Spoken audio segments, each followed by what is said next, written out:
Friends, welcome back to our channel. 5ാം ക്ലാസ്സിലെ എല്ലാ കൂട്ടുകാർക്കും പുതിയൊരു വീഡിയോയിലേക്ക് സ്വാഗതം. ഇന്ന് നമ്മൾ നോക്കാൻ പോകുന്നത് നിങ്ങളുടെ മാത്സിൻ്റെ കുറച്ച് ഇമ്പോർട്ടൻ്റ് ആയിട്ടുള്ള ക്വസ്റ്റ്യൻസ് ആണ്. ഓക്കെ, അപ്പോൾ ഓൾറെഡി മറ്റൊരു ക്വസ്റ്റ്യൻ പേപ്പർ നമ്മൾ അപ്ലോഡ് ചെയ്തിട്ടുണ്ട്. അത് ആവശ്യമായിട്ടുള്ള കൂട്ടുകാർ പോയി കാണാം. എന്തായാലും നമുക്ക് നോക്കാം എന്തൊക്കെ ക്വസ്റ്റ്യൻസ് ആണ് ഇതിൽ വന്നിട്ടുള്ളത് എന്നുള്ളത്. റെഡിയാണോ? The graph shows the number of scooters a company manufactured in the past few years. ഇവിടെ നമുക്കൊരു ബാർ ഗ്രാഫാണ് തന്നിട്ടുള്ളത്, ബാർ ഡയഗ്രാം ആണ് തന്നിട്ടുള്ളത്. ഈ ഗ്രാഫിൽ എന്താണ് കാണിക്കുന്നത്? ഒരു കമ്പനിയിൽ, ഒരു സ്കൂട്ടർ ഉണ്ടാക്കുന്ന ഒരു കമ്പനിയിൽ കുറച്ച് വർഷങ്ങളായിട്ടുള്ള എത്രയാണ് അവരുടെ പ്രൊഡക്ഷൻ എന്നുള്ളതാണ് തന്നിട്ടുള്ളത്. ഇനി ഇതിലെ ക്വസ്റ്റ്യൻസ് നോക്കാം. A question, in which year was the most number of scooters made? ഇതിൽ ഏത് വർഷമാണ് ഏറ്റവും കൂടുതൽ സ്കൂട്ടേഴ്സ് ഉണ്ടാക്കിയിട്ടുള്ളത്? ഇവിടെ നോക്കൂ കൂട്ടുകാരെ, ഇവിടെ താഴെ തന്നിട്ടുള്ളത് ഇയേഴ്സ് ആണല്ലേ. 2016, 2017, 18, 19, 20, 21 ആണ് തന്നിട്ടുള്ളത്. അത് ഇയേഴ്സ് ആണ്. ഇവിടെ എത്രയാണെന്നുള്ളതാണ് ഈ സൈഡിൽ തന്നിട്ടുള്ളത്. 1000, 1050, 1100 എന്നൊക്കെ തന്നിട്ടുള്ളത്. അതിൽ ഏറ്റവും കൂടുതലുള്ളത് ഏതാണ്? ഇതാണല്ലേ, അഥവാ 2018 ഏറ്റവും കൂടുതൽ ഉള്ളത്. 2018. Then second question, how many scooters were manufactured in that year? ആ വർഷം എത്ര സ്കൂട്ടറാണ് മാനുഫാക്ചർ ചെയ്തിട്ടുള്ളത്? എത്രയാണ്? അവിടെ നോക്കൂ കൂട്ടുകാരെ, ഇവിടെ നോക്കൂ, ഏറ്റവും അറ്റത്ത് കാണുന്നത് എത്രയാണ്? 1500 ആണ്. അപ്പോൾ അവിടെ 1500 എന്നാണ് എഴുതി കൊടുക്കേണ്ടത്. ഇനി സി ചോദ്യം, in which year was the least number of scooters manufactured? ഇതിൽ ഏറ്റവും ലീസ്റ്റ് നമ്പർ, ഏറ്റവും കുറവുള്ളത് ഏത് വർഷമാണെന്നാണ് ചോദിച്ചിട്ടുള്ളത്. ഏത് വർഷമാണ് കൂട്ടുകാരെ ഇവിടെ ഏറ്റവും കുറവായിട്ടുള്ളത്? ലീസ്റ്റ് നമ്പർ എന്ന് പറയുന്നത് ഏതാണ്? 2020 ആണല്ലേ, ഇതാണ്. അപ്പോൾ ലീസ്റ്റ് നമ്പർ എന്ന് പറയുന്നത് 2020. Then, how many scooters less than those made in 2019 were made in 2016? അഥവാ 2019-16 തമ്മിൽ എത്ര സ്കൂട്ടേഴ്സിൻ്റെ കുറവാണ് ഉള്ളതെന്നാണ് ചോദിച്ചിട്ടുള്ളത്. അപ്പോൾ നമുക്ക് ആദ്യം നോക്കേണ്ടത് ഏതാണ്? 2019 എത്രയാണ് കൂട്ടുകാരെ? 1450 ആണ്, അഥവാ 1450 ആണ്. അതിൽ നിന്നും 2016 1300 മൈനസ് ചെയ്യണം. 1300 മൈനസ് ചെയ്യുക. എത്രയാണ് ഉത്തരമായിട്ട് വരുന്നത്? 150 എന്നത് ഉത്തരമായിട്ട് കിട്ടും. അപ്പോൾ ഇവിടെ ആൻസർ എന്ന് പറയുന്നത് എത്രയാണ്? 150 ആണ്. അത്രയാണ് അതിൻ്റെ ലെസ് എന്ന് പറയുന്നത്. 2016 150 കൂടുതലാണ് 2019, അല്ലെങ്കിൽ 2019 150 കുറവാണ് 2016. ഇനി അടുത്തത്, how many scooters are made in both 2016 and 2019? അപ്പോൾ ഇത് രണ്ടും കൂടെ എത്രയാണ് ചെയ്തിട്ടുള്ളത്? അഥവാ 2016-ലും 2019-ലും കൂടിയിട്ട് ആകെ എത്ര സ്കൂട്ടേഴ്സാണ് ഉണ്ടാക്കിയിട്ടുള്ളത്? അപ്പോൾ നമ്മൾ ഇതന്നെ സെയിം എടുക്കേണ്ടത്. 1450 പ്ലസ് 1300 എത്രയാണ് കൂട്ടുകാരെ? 2750 ആണ് ആൻസർ ആയിട്ട് വരുന്നത്. 2750 കൂട്ടുകാർ ചെയ്ത് നോക്കണം കേട്ടോ. അപ്പോൾ ഇതാണ് ഒന്നാമത്തെ ക്വസ്റ്റ്യൻ എന്ന് പറയുന്നത്. അപ്പോൾ എന്തായാലും ഈ ഒരു ക്വസ്റ്റ്യൻ കമ്പൽസറി ആയിട്ട്, അഥവാ ഒരു ഡയഗ്രാം ബേസ് ചെയ്തിട്ടുള്ള ക്വസ്റ്റ്യൻ കമ്പൽസറി ആയിട്ട് നിങ്ങൾക്ക് വരാം. അപ്പോൾ എന്തായാലും അതിൻ്റെ മാർക്ക് ഒരിക്കലും നിങ്ങൾ വിട്ടുകളയരുത്. നല്ല ഈസി ആയിട്ട് ചെയ്യാൻ പറ്റുന്നതാണ്. ക്വസ്റ്റ്യൻസ് നന്നായിട്ട് വായിച്ച് മനസ്സിലാക്കുക, ഡയഗ്രാം നന്നായിട്ട് ഒബ്സർവ് ചെയ്യുക, എന്നിട്ട് ഓരോ ആൻസേഴ്സ് ആയിട്ട് ചെയ്യുക. ഓക്കെ, ഇനി നമുക്ക് നെക്സ്റ്റ് ആക്ടിവിറ്റിയിലേക്ക് കടക്കാം. ആക്ടിവിറ്റി നമ്പർ 4 ആണ് നോക്കാനുള്ളത്. അപ്പോൾ ആക്ടിവിറ്റി നമ്പർ 4 എന്ന് പറയുന്നത് A question, in any 4 consecutive natural numbers, one of them will be divisible by 4. Explain why this is so. എന്താണ്? 4 കോൺസിക്യൂട്ടീവ് നാച്ചുറൽ നമ്പേഴ്സ് എടുക്കുമ്പോൾ അതിൻ്റെ ഡിവിസിബിൾ ആയിട്ട് 4 ആണ് വരുന്നത്. എന്തുകൊണ്ടാണെന്നാണ് ചോദിച്ചിട്ടുള്ളത്. എന്തുകൊണ്ടായിരിക്കും? വളരെ ഈസി ആണല്ലേ. കാരണം എന്താണ്? അതിന് 4th നമ്പർ എപ്പോഴും മൾട്ടിപ്ലിക്കേഷൻ, 4ൻ്റെ മൾട്ടിപ്ലിക്കേഷൻ ആയിരിക്കും. അപ്പോൾ അവിടെ എഴുതേണ്ടത് എന്താണ്? every fourth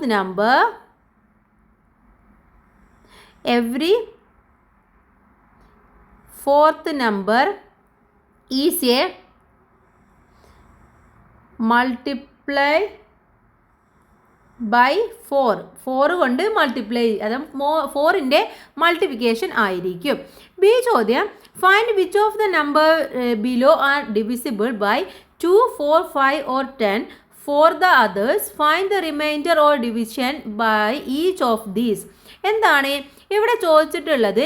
ഇതിലെ 2, 4, 5, 10 ഇതുകൊണ്ട് ഡിവിസിബിൾ ആവുന്ന നമ്പർ ഏതാണെന്ന് കണ്ടുപിടിക്കണം. അതുപോലെ തന്നെ ബാക്കിയുള്ളതിൻ്റെ റിമൈൻഡർ ഡിവിഷൻ ചെയ്യുമ്പോൾ റിമൈൻഡർ ഏതാണെന്നും കണ്ടുപിടിക്കണം. അപ്പോൾ 2 ക്വസ്റ്റ്യൻസ് ആണുള്ളത്. എന്തായാലും നമുക്ക് നോക്കാം. ഇവിടെ 2, 4, 5, 10 ആണുള്ളത്. ഓക്കെ, ആദ്യം മനസ്സിലാക്കി വെക്കുക, ഏതൊക്കെ നമ്പർ ആണെന്ന് മനസ്സിലാക്കി വെക്കുക. ഫസ്റ്റ് നമ്പർ എന്ന് പറയുന്നത് 4220 ആണ്. അത് എന്ന് പറയുന്നത് എന്താണ്? ആ ഒരു ഫുള്ളായിട്ടുള്ള നമ്പർ ആണല്ലോ. ഇപ്പോൾ നമ്മൾ 2 കൊണ്ട് മൾട്ടിപ്ലൈ ചെയ്താലും 4 കൊണ്ട് ചെയ്താലും ഡിവിഷൻ ചെയ്താലും 5 കൊണ്ട് ചെയ്താലും 10 കൊണ്ട് ചെയ്താലും അത് ഡിവിസിബിൾ ആയിട്ട് പോകും. അപ്പോൾ അതാണ് ശരിയായിട്ടുള്ള ഉത്തരം എന്ന് പറയുന്നത്. ഏതാണ് നമ്പർ എന്ന് ചോദിച്ചത് നമ്മൾ ഫൈൻഡ് ചെയ്തു. ഇനി നെക്സ്റ്റ് നമ്മൾ കണ്ടുപിടിക്കേണ്ടത് ഇത് ഏതുകൊണ്ടൊക്കെ ഡിവിഷൻ ചെയ്യുമ്പോഴാണ് ഇതിൻ്റെ റിമൈൻഡർ എന്തൊക്കെയാണ് കിട്ടുന്നത് എന്നാണ് അടുത്തതായിട്ട് നമ്മൾ നോക്കേണ്ടത്.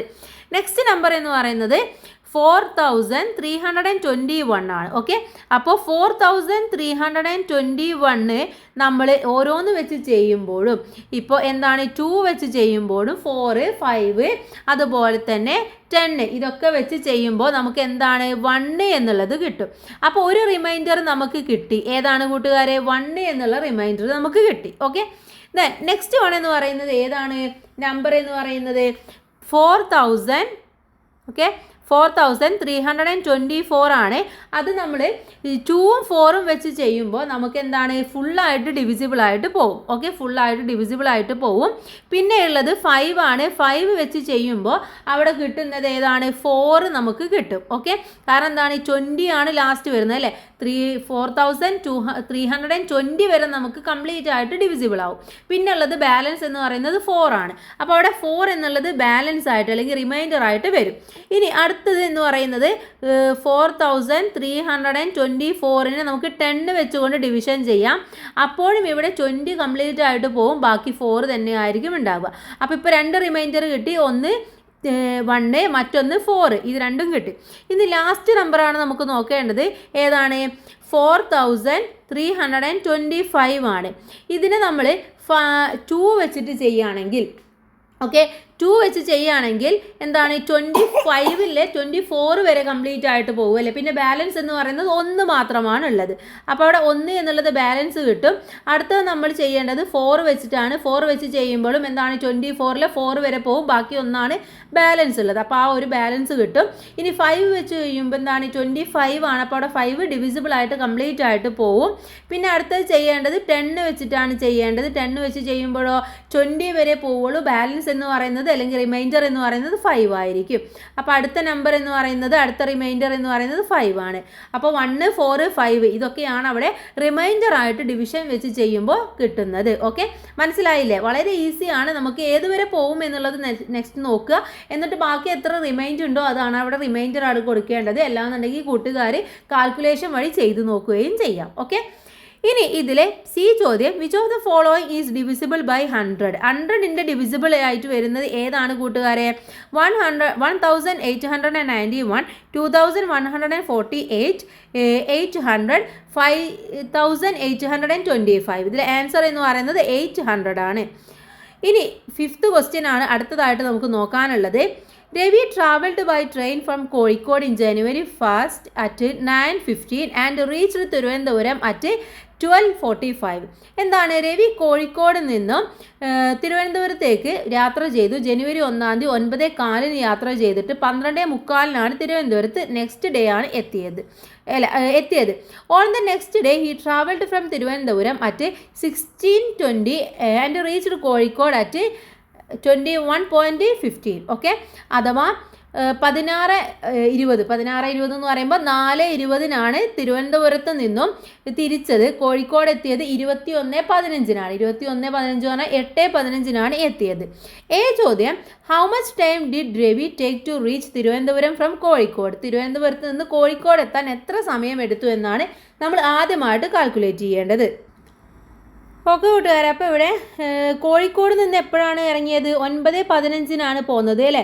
9:15 പോകുന്നത്. 12:45 തിരുവനന്തപുരത്ത് എത്തിയത്. അപ്പോൾ നമ്മൾ എന്ത് ചെയ്യണം കൂട്ടുകാരെ? ആൻസർ കാണണമെങ്കിൽ ഈ 12:45 നമ്മൾ എന്ത് ചെയ്യണം? 9:15 കൊണ്ട് മൈനസ് ചെയ്യണം. ഓക്കെ, അപ്പോൾ മൈനസ് ചെയ്യുമ്പോൾ നമുക്ക് ഉത്തരം കിട്ടും 3.30 എന്ന് കിട്ടും. അഥവാ എത്രയാണ്, എത്ര സമയമെടുത്തു? 3 മണിക്കൂറും അതുപോലെ തന്നെ 30 മിനിറ്റുമാണ് എടുത്തിട്ടുണ്ടായിരുന്നത്. ഓക്കെ, മനസ്സിലായില്ലേ? അപ്പം അത് രണ്ടും കൂടെ മൈനസ് ചെയ്താൽ മാത്രം മതി.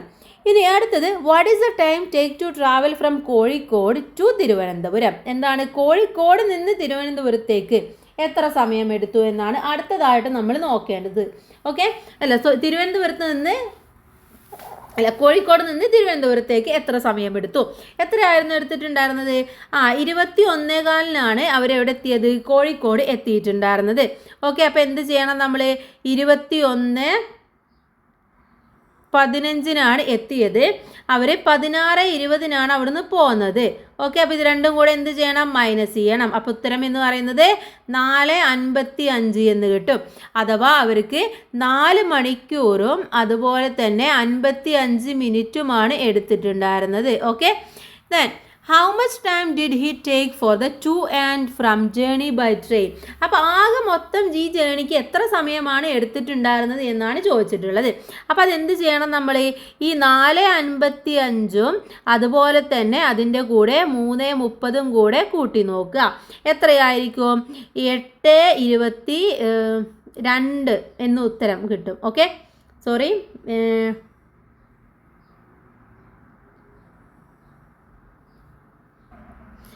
25 എന്ന് കിട്ടും. അപ്പോൾ എത്രയാണ് ആകെ എടുത്തിട്ടുള്ള സമയം എന്ന് പറയുന്നത്? 8 hour അതുപോലെ തന്നെ 25 minutes ആണ്. Draw clock showing the time 8:15. അത് വരക്കാനാണ് പറഞ്ഞിട്ടുള്ളത്. അപ്പോൾ ആ സമയം നിങ്ങൾ ക്ലോക്ക് വരച്ചിട്ട് അതിൽ വരച്ച് കാണിക്കുകയാണ് വേണ്ടത്.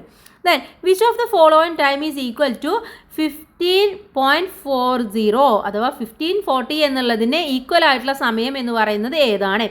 15:40 എന്ന് പറഞ്ഞാൽ ഏത് സമയമാണ് കൂട്ടുകാരെ? 15:40 എന്ന് പറയുന്നത് 12 കഴിഞ്ഞ് കഴിഞ്ഞാൽ നമുക്കറിയാം പിന്നെന്താണ്?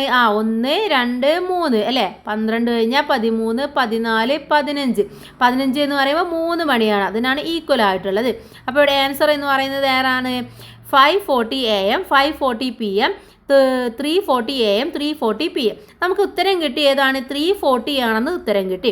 പക്ഷേ AM ആണോ PM ആണോ എന്നറിയണം. നമുക്കറിയാം 50 എന്ന് പറയുന്നത് എന്താണ്? PM-ലേക്ക് വരുന്നതാണ്. അപ്പോൾ അവിടെ ആൻസർ എന്ന് പറയുന്നത് ഓപ്ഷൻ D ആണ്. ഇനി നമുക്ക് നോക്കാനുള്ളത് ആക്ടിവിറ്റി നമ്പർ 6 ആണ്.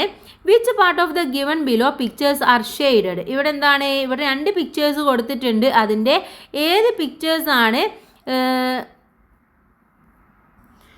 ഓരോന്നിലും എത്ര ഭാഗം ഷെയ്ഡ് ചെയ്തിട്ടുണ്ട് എന്നാണ് നമ്മൾ കണ്ടുപിടിക്കേണ്ടത്. ഇവിടെ ഫസ്റ്റ് വണ്ണ് നോക്കൂ. ഫസ്റ്റ് വണ്ണിൽ എത്രയാണ് ഷെയ്ഡ് ചെയ്തിട്ടുള്ളത്?